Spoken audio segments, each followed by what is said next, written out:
And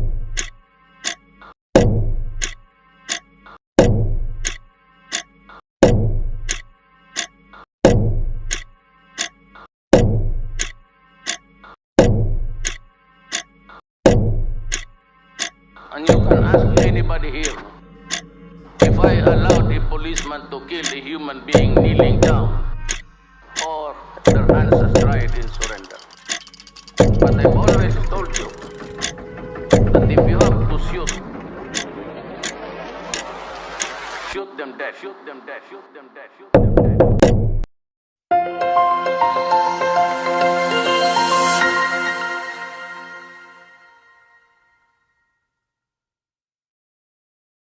Welcome sa Kapihan with My Sis, ang podcast para sa inyong lahat at lalong-lalo na sa mga kababaihan. Ang ating topic sa episode na ito ay sobrang masakit sa dibdib. Tukhang, ang mga biktima ng Peking War on Drugs. Ako si Teng at ito naman ang aking co-host. At ako si Danica. Kamusta po sa ating mga manonood? Ikaw, Danica, kumusta ka? Okay naman po. Excited po ako sa episode natin ngayon. Ay, ako din. Mabuti naman. Pero bago tayo mag-umpisa, siguro magkape muna tayo para mas masarap ang usapan natin. Tama po. Actually, mahilig din po ako sa kape, especially iced coffee. Kayo po, ano pong hilig niyong kape? Actually, bawal sa akin ang kape, pero dahil sa hindi ko mapigilan, eto, uminom ako, pero decaf. Eto. Yes. Teka, bago tayo mag-umpisa, ay magpasalamat muna tayo sa isa nating taga-suporta, ang Frederick Naumann Foundation, Philippines. Napakamatulungan nila sa Kapihan with My Sis. Thank you, FNF Philippines. Thank you po, FNF Philippines. Miss Teng, mabigat po sa dibdib ang ating pag-uusapan ngayon. Pero I think it's also important na pag-usapan natin ang topic na ito. Totoo yan. Actually, si dating Senator Trillanes ang nagsabi na peke ang war on drugs, na tinawag din ni dating Pangulong Duterte na Operation Tukhang. Ang Tukhang ay simbolo ng parang brutal na pagpatay. Walang investigasyon, walang due process, at walang hustisya. Parang 12,000 hanggang 30,000 po ata na katao ang pinatay. Di po ba yan ang dahilan sa pagkakulong ng ating dating Pangulong Duterte sa Netherlands under ICC? Oo, yan, ang AJK. At alam mo ba, maraming binaril ang mga pulis. At marami ding pinatay ng mga nakamotorsiklo at nakamaskara. Yan ang AJK. Kumbaga, wala silang due process, walang investigasyon, basta pinatay na lang. Pag may nagturo, patay ka agad. Yun nga po lahat naman po tayo ay galit sa droga pero hindi naman po tama na basta na silang patayin. Pinatay din miski bata. Ano kaya ang nararamdaman ng mga pamilya ng mga natukhang? Yan ang tinanong ko nang bumisita ako sa ilang biktima ng tukhang. At ang una kong nakausap ay tatawagin nating Julie. Mga 2017 po nung nanalo po yung presidente si Duterte, ang asawa ko po ay gumagamit. Tapos po, nag-announce po si Duterte na yung mga gumagamit, mga magsukuan na para tutulungan daw, para tapos tutulungan, bigyan ng pangkabuhayan para mabago yung buhay nila. Pero wala naman po nangyaring ganun. Mga ilang buwan lang po, isa na yung asawa ko sa mga natukhang. Hindi po ako maniwala na mangyayaring ganun sa asawa ko dahil gumagamit lang naman po ng asawa ko. Basta po, isang araw galing siya sa trabaho, kumakain sila ng goto kasama yung anak kong panganay tsaka yung foreman. Meron po mga 4 na mga motor. Dumating po sila mga 7:20.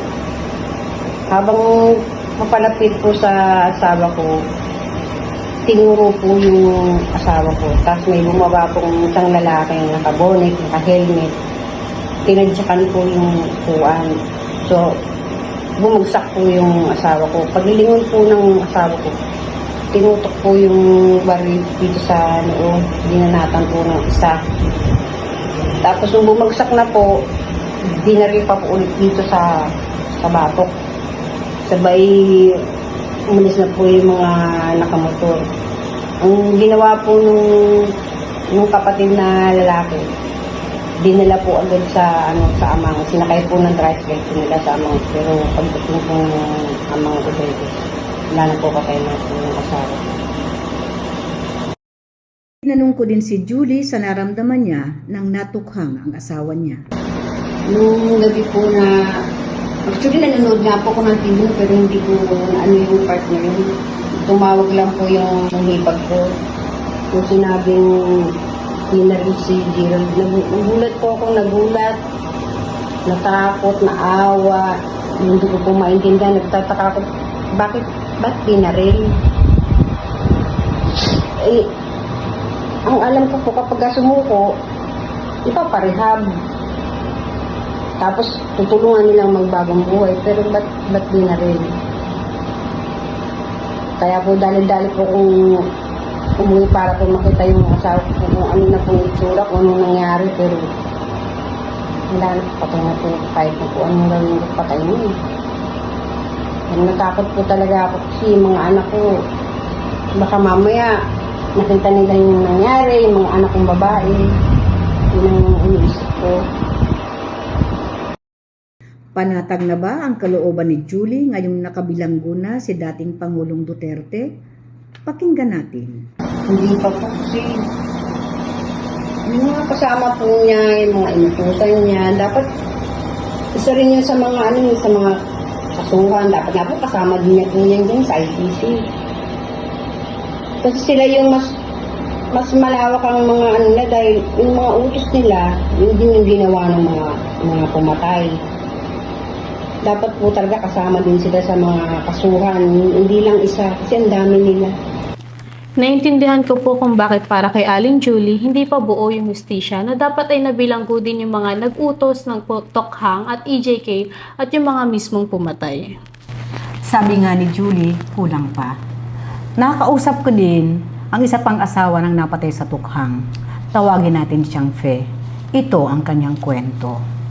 Time ng gabi na nagpapahinga yung asawa ko, kakatapos lang po niyang kumain ng hapunan. Then lumabas po siya para magkape, magpahinga, magpahangin. Tapos narinig po nung anak kong panganay na kasama niya na mayroong nagpuputukan. Akala nung anak kong panganay, nagpapuputok lang yung mga bata. Tapos paglabas niya, nakita niya nakahandusan niya yung papa niya. Then sinabi niya sa mga biyanang ko, sa lola niya, tapos nagtanong-tanong na po sila dun sa mga taong bayan dun kasi po, talipapa po yun eh. Sabi nung mga taong bayan po dun, binaril daw muna una sa bukong-bukong kasi po, patayo po siya, pagtayo niya, sabay parang tatakas siya, tatakbo. Tapos binaril po siya sa likod, sa ulo, sa iba't ibang bahagi ng katawan, hindi ko na po na-estimate kung saan po yun. Tapos, yun po, hindi na po siya dinala sa ospital. Tapos, pinuntahan po ako ng anak ko sa bahay namin kasi po, doon ako natutulog sa bahay namin. Sa bahay namin, sabi niya, Mama, si Papa patay na. Sabi ko, ha? Bakit? Eh, kasi ganyan-ganyan, dire-dire kita. Ano na kami? Takbo na kami doon, kasama ko yung anak kong babae, bunso. Tapos, pagdating namin doon, yun nga po, nakahandusay na siya, meron ng yung kulay dilaw na nakaharang, tapos may mga pulis na yung kumbaga nag-iimbestiga. Tapos ano po, yung kinuwento sa akin ng anak ko na, Mama, dito, pinatay si Papa, dito daw tinamaan sa bukong una, tapos sa katawan, sa ulo, tapos meron nga daw nagkwento sa kanila na pulis nga daw ang ng baril. Kasi po, kita po sa pantalon ng mga pulis, di ba po ang mga pulis po, meron parang dahilagan yung sa pantalon nila na puti. Tapos naka-helmet daw po, na naka-motor, dalawa-dalawang sakay sa isang motor, 4 na motor po daw po yung nagbabaril doon sa papa niya. Tinanong ko si Fe kung ano ang napakasakit para sa kanya. Kasi po, nawalan po ako ng kasama sa buhay, kahit na po medyo nagkakaroon kami ng hindi pagkakaunawaan, pero wala na rin, kumbaga iniisip ko rin po, wala nang father figure yung mga anak ko, wala na rin susuporta sa akin kahit paano, sa pagpapalaki ng mga anak ko. 5 po yung anak ko. That time po na yung asawa ko, 2 taon lang po yung bunso kong babae. May isang anak namin ng babae yun ang pangarap niya na gusto niyang magkaroon ng babaeng anak. Kasi po, 4 yung lalaki kong sunod-sunod na lalaki. Tapos yung buong bunso namin ng babae. Gusto niya yun, mahal na mahal niya yun. Kahit na ilang beses niya palang paghandaan ng birthday yun. Kasi lahat ng mga anak ko, dahil sa panganay, kahit paano, pag pinagsisimikapan niya, ipangain kami sa Jollibee, sa McDo, o kung ano man, ipaghanda ng kahit pansit lang. Yung simpleng gano'n lang, yun lang masaya na yung asawa ko. Pero sa ngayon, ang hirap ng buhay, ang hirap ng basa sa ibang tao. Wala na akong kasama sa bahay, wala na akong naihinga ng tulong, wala na naaalo yung mga anak ko. Hindi mapigilan ni Fe ang maiyak pag naalala niya ang dinadanas nilang hirap after natukhang ang kanyang asawa. Ang brutal nga po na nangyari sa mister ni Aling Fe at nakakalungkot po na wala ng tatay ang mga bata. Yun nga ang nakakagalit eh. Umiinom lang ng kape, binaril ka agad. Kaya tinanong ko nga si Fe at si Julie kung may sinyales ba kung may tukhang ulit sa lugar nila at ito ang kanilang obserbasyon. Ano ang naging obserbasyon ninyo matapos matukhang ang mga asawa ninyo? Pansin ko po nun, pagka mayroon silang mga napatay, 4, 3, hanggat may nakaburol, tahimik.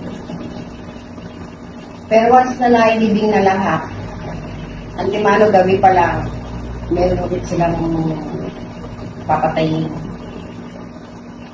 Hanggat may nakaburol, walang operation. Ako naman po, ang sitwasyon ko naman po, yung time na napakot yung Duterte, pagka minaril po kami parang maali-aligid na helicopter, ibig sabihin po yun, meron na naman silang babaril. Kasi po yung helicopter na yun, kumbaga sa CCTV camera nila na kung saan merong, kumbaga, tinitingnan nila kung saan area meron drugs or meron tinitingnan ng drugs. Doon po nila na anong oras, araw, dapat papatay yung ganung tao. Nakakatakot, Danica, dahil inintay muna nilang mailibing lahat bago pumatay ulit. At may posibilidad pa pala na baka pulis ang bumaril.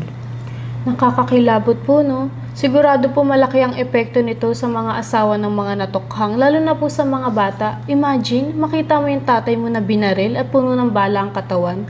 Makakalimutan mo kaya ang pangyayari na iyon? Tama si dating Senador Trillanes na ito ay peking war on drugs. Tinang mo yung asawa ni Fe, pinatay ng ganun lang. Yung asawa ni Julie, pinasuko at pinangakuan na bibigyan ng bagong buhay, pinatay din. So, tama ka, Danica, lahat ng tao ay galit sa droga, na dapat ang droga ay sugpuin. Pero bakit kailangang pumatay pa ng walang due process o hustisya? Napakamali nun. Ito din ang topic ni Manay Laila sa kanyang Manay Laila's Corner. Pakinggan natin siya.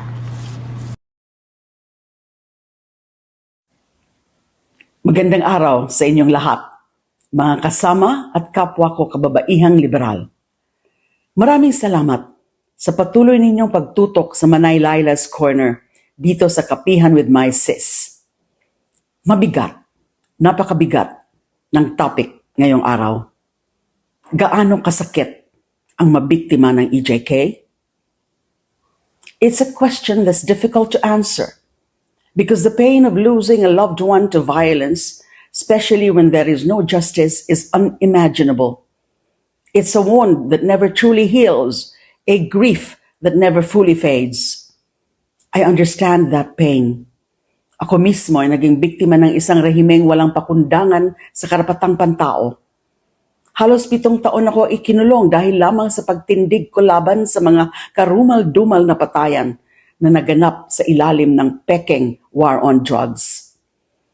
Alam ko ang pakiramdam ng mawalan ng kalayaan, masiraan ng pangalan, manghina at halos mawalan ng pag-asa. But I also know what it means to keep fighting, even when it feels like the world has turned its back on you. When I heard about Duterte's arrest by the International Criminal Court, or ICC, I felt a surge of emotions. Relief because finally someone is answering for the bloodshed that tore families apart. Hope because this might be the beginning of justice for those whose voices were silenced.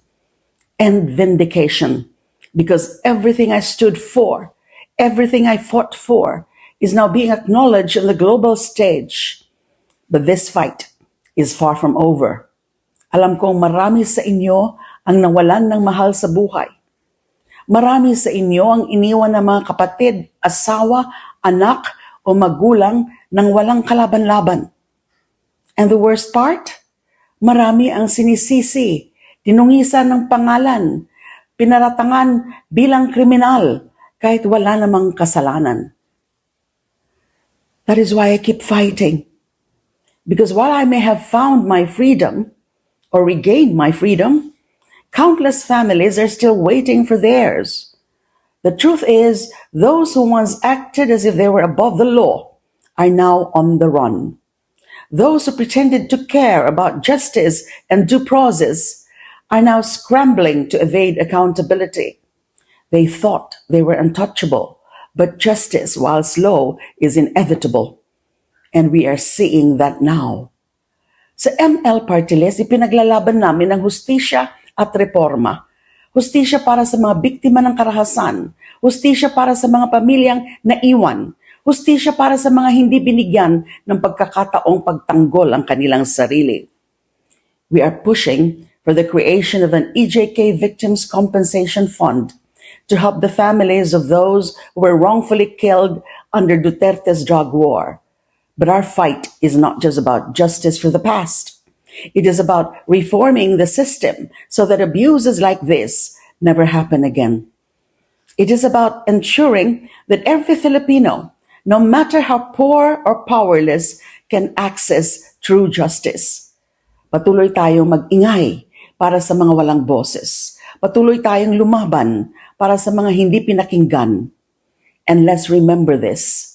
This fight is not just about seeking justice for what was lost, but about creating a future where justice and human dignity are the norm and not the exception. Maraming salamat po. Mabuhay ang kababaihang liberal. Laban lang. Tama si Manay Laila. Walang hustisya ang ginawang pagpatay nung panahon ng Peking War on Drugs.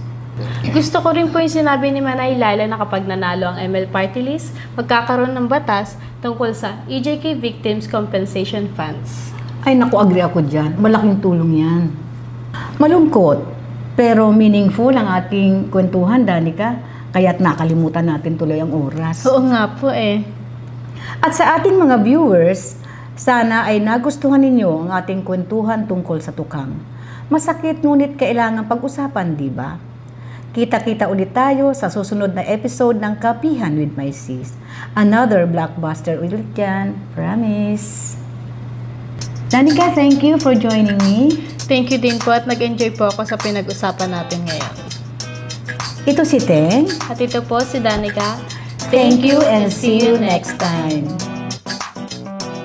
Wala nang maligoy-ligoy pa para pag-usapan yung mga bagay na di mo lubos maunawaan. Ano na nga bang bago sa mundo ng politika? Talakayin at isingin ng mga utak na lutang na tila walang alam kung ba't hanggang ngayon may mga sikmurang kumakalam. Tamad galang ba ang tao o maling pamamalakad? Suriin natin ang mga punto na nakalatag. Sari-saring isyu sa gobyerno at lipunan at kapakanan ng mga kababaihan. Pagkakapantay-pantay sa ilalim ng batas, proteksyon sa mga mapang-abus at marahas, respeto sa paniniwala at relihiyon. Walang puwang anumang uri ng diskriminasyon. Ito ay misyon na dapat natin ipaglaban. Kaya tara sa Kapihan with My Sis.